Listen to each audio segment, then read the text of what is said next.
Table మీద నుంచి ఇంకో 10 ఏళ్ళు మేమే ఉంటాం, 25 ఏళ్ళు మేమే ఉంటాం. ఎవరండి ఉండేది 25 ఏళ్ళు 10 ఏళ్ళు? ఇంకాంగులే లేరు. సార్ చిన్నది ఒక్క నిమిషం. దేశంలో కూడా మీరు చూసుకుంటే పదజాలమే, చిన్న పదజాలం. కాక్రోచ్ అనే పదం వాడినందుకు ఇప్పుడు దేశంలో ఉన్న పరిస్థితులు చూసాం.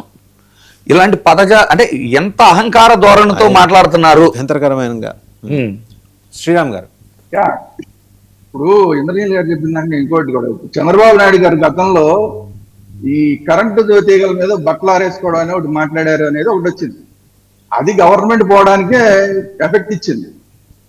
ఆ తర్వాత ఇంకా ఎస్సీల కింద ఎవరన్నా పుడతారా, ఇలా రకరకాల కొంతమంది మాట్లాడిన మాటలు అవి చాలా తీవ్రమైన ఇదిగా మాట్లాడతాయి. ఇప్పుడు వ్యవసాయం పండగ దండగాని మాట్లాడారని, అలా గవర్నమెంట్లు పోయిన సందర్భం, ఒకే ఒక్క మాటతో గవర్నమెంట్లు పోయిన సందర్భాలు ఉన్నాయి. అట్లాగా పొంగులేటి గారు ముందు అసలు ఆయన అహంకారాన్ని తగ్గించుకోవాలి. నువ్వు మంత్రి అయితే, నువ్వు మంత్రి అంటే ఏంటి అనుకుంటున్నావు? నువ్వు అసలు ప్రజలకి సేవ చేయడానికి ఎమ్మెల్యేగా వచ్చారు, తర్వాత మంత్రిగా మీకు అవకాశం ఇచ్చారు.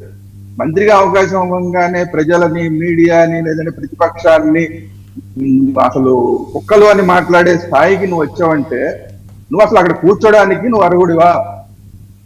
కరెక్ట్. ఇలాంటి సందర్భాల్లో రావాలి జంజీ అనేది, ఇలాంటి వాటికి రావాలి, ఇలాంటి వాటికి ముందుకు రావాలి. మీ ఇంట్లో ఎవరింట్లో అయితే ఇలాంటివన్నీ 22A కింద బాధ్యతలు ఉన్నారో వాళ్ళందరూ బయటికి రావాలి, బయటికి వచ్చి మాట్లాడాలి, బయటకు వచ్చి ఈయన అసలు రాజీనామా చేయమని అడగాలి. తప్పేం లేదు.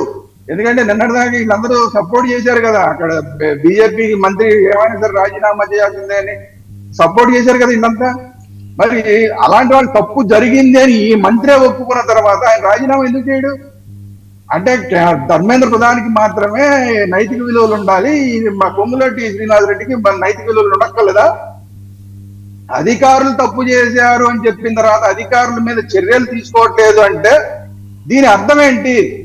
అంటే ఇంటెన్షనల్ గా మేమే చేసాము, లేదంటే మేమే చేయించాము అని మీరు ఒప్పుకుంటున్నట్టు అధికారుల మీద మీరు చర్యలు తీసుకోవట్లేదంటే.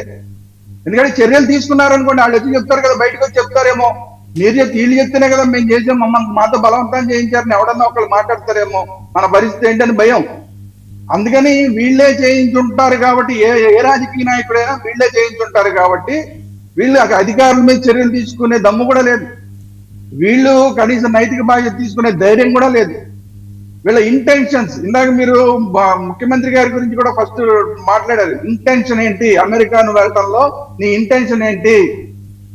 జార్జ్ సోరోస్కి సంబంధించిన వాళ్ళందరినీ నువ్వు కలవడానికి ఎందుకు వెళ్ళాలని ప్రయత్నం చేస్తున్నావు అని చెప్పి బీజేపీ వాళ్ళు అడుగుతున్నారు. దానికి సమాధానం చెప్పు. మాందాని ఎందుకు కలవడానికి వెళ్దాం అనుకున్నావు, దానికి సమాధానం చెప్పు. ఇప్పుడు ఇజ్రాయెల్ ప్రధానమంత్రినే మా రాష్ట్రంలోకి వచ్చి అరెస్ట్ చేస్తాన్న వాళ్ళందరూ అక్కడ మేయర్లు ఉన్నారు. అలాంటి చోటికి నువ్వు వెళ్ళావు అనుకో, నిన్ను రోడ్డు పక్క ఆ పక్క నడవాల్సినట్టు ఈ పక్క నడుస్తున్నావు, నిన్ను అరెస్ట్ చేసినా కూడా అది దేశానికి ఇబ్బంది. గుజరాత్ ముఖ్యమంత్రిగా ఉన్నప్పుడు నరేంద్ర మోడీకి అమెరికా వీసా నిరాకరించింది. ఇవన్నీ ఉన్నాయి కదా లోగడ్స్. రేవంత్ రెడ్డి గారు is not the first CM to be denied. అసలు విషయం చెప్పకుండా రాజకీయంగా నిన్ను ఏదో వాళ్ళు పంపించలేదు అసలు నీకు పర్మిషన్ రాకుండా నువ్వు అసలు అమెరికా టూర్కి ఎట్లా ప్లాన్ చేసావు? అమెరికాకి వెళ్ళిపోతున్నాను ఎలా అనౌన్స్ చేసావు? నీకు పర్మిషన్ వచ్చిందా? పర్మిషన్ వచ్చిన తర్వాత టికెట్లు తీసుకున్నావా, ముందే తీసుకున్నావా? నువ్వు ముఖ్యమంత్రివా లేకపోతే రోడ్ సైడ్ ఎవరన్నా ఏమి తెలియనివాడా? నువ్వు ఎలా తీసుకున్నావు టికెట్లు? అసలు నీకు పర్మిషన్ వచ్చిన తర్వాత కదా అమెరికా నుంచి నీకు పర్మిషన్ ఇచ్చి వెనక్కి తీసుకున్నారా? నీకు అసలు పర్మిషన్ ఇవ్వలేదా? దీని మీద క్లారిటీ ఉందా? అవేవి క్లారిటీ లేకుండా అంటే మీ ఇంటెన్షన్స్, అక్కడ ముఖ్యమంత్రి రేవంత్ రెడ్డి కానీ ఇప్పుడు శ్రీనివాస్ రెడ్డి కానీ మీ ఇంటెన్షన్స్ కరెక్ట్ గా లేవు. అమెరికాకి వెళ్ళటంలో మీ ఇంటెన్షన్స్ ఏంటి అనేది ప్రజలకు చెప్పాలి. ఇప్పుడు 22A మీద అధికారుల మీద చర్యలు తీసుకోకపోవడానికి మీ ఇంటెన్షన్స్ ఏంటి? ఇలాగ ప్రజల్ని, మీడియాని, ప్రతిపక్షాన్ని కుక్కలు అని మాట్లాడడానికి మీ ఇంటెన్షన్స్ ఏంటి? మీరు అసలు ఇవాళ శ్రీనివాస్ రెడ్డి గారు నిన్న మాట్లాడిన మాటలు చూస్తే ఆయన సంజాయిషి ఇచ్చుకోవడానికి అరగంట పట్టింది. సంజాయిషి ఇచ్చుకోవడానికి అరగంట పట్టింది. ఎన్ని రకాల తప్పులు జరిగినాయి అనేది మీ ప్రెస్ మీట్ లోనే తెలుస్తోంది. మీ ప్రెస్ మీట్ అంతకుముందు ఎవరికి 22A గురించి తెలియని వాడికి కూడా మీ ప్రెస్ మీట్ చూసిన తర్వాత ఓఆర్ని ఇన్ని చేశారా? భూదాన్ భూముల్లో చేశారు, ప్రభుత్వ భూముల్లో చేశారు, మొత్తం అటవీ భూముల్లో చేశారు, ప్రైవేట్ ల్యాండ్స్, ఇన్ని చేశారా మీరని చెప్పి నిన్న అరగంట ఆయన సంజాయిషి ఇస్తుంటే అందరికీ తెలిసిపోయింది. కాబట్టి మీరు చేసిన తప్పులు సంజాయిషి చేయడానికే మీకు అరగంట పడితే, మంత్రికే అరగంట పడితే అసలు ఏ స్థాయిలో చేసి ఉంటారు మీరు? కాబట్టి క్లియర్ గా దీని మీద ప్రజలు ఆగ్రహంగా ఉన్నారు. తెలంగాణ ప్రజలు ఖచ్చితంగా దీని మీద ఆగ్రహంగా ఉన్నారు.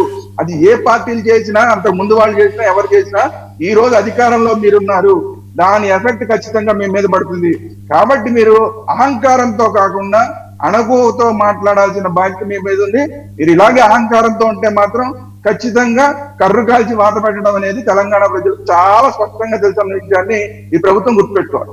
పేకేట్ ప్రసాద్ గారు, 2026 ఫిబ్రవరిలో భగవత్ సింగ్ మాన్ పంజాబ్ చీఫ్ మినిస్టర్, ఆయనకు డినై చేసింది మినిస్టర్ ఆఫ్ ఎక్స్టర్నల్ అఫైర్స్. 2018లో గౌరవ మమతా బెనర్జీ గారికి పారిస్ తర్వాత చైనా పర్యటనకి డినై చేసింది. అరవింద్ కేజ్రీవాల్కి 2019లో వారికి డినై చేసింది. దానికి గల కారణాలని సహేతుకంగా వివరిస్తూ వారికి తెలియజేసింది, అయ్యా మీ ఇంటెన్షన్స్, మీ ఉద్దేశాలు, మీరు పేర్కొన్న అంశాలు, మీరు అక్కడ కలవబోతున్న వ్యక్తులు లేదా సంస్థలు, వాళ్ళ నేపథ్యం, వాళ్ళ క్వశ్చనబుల్ ఇంటిగ్రిటీ, వీటన్నిటి మీద కూడా కేంద్ర ఇంటెలిజెన్స్ రాష్ట్ర ఇంటెలిజెన్స్కి వర్తమానం పంపిస్తా. అవన్నీ బయటకు చెప్పే విషయాలు కావు. కాబట్టి ఇవన్నీ ఇప్పుడు ఈయన వచ్చేసి నేనన్నా పాకిస్తాన్ ఫలానా ఆయన కలవాలని వెళ్తున్నానా, లేకపోతే మోడీ వెళ్తే లేని అభ్యంతరం అంటే పోలికేంటి? మోడీ వెళ్తున్న పర్పస్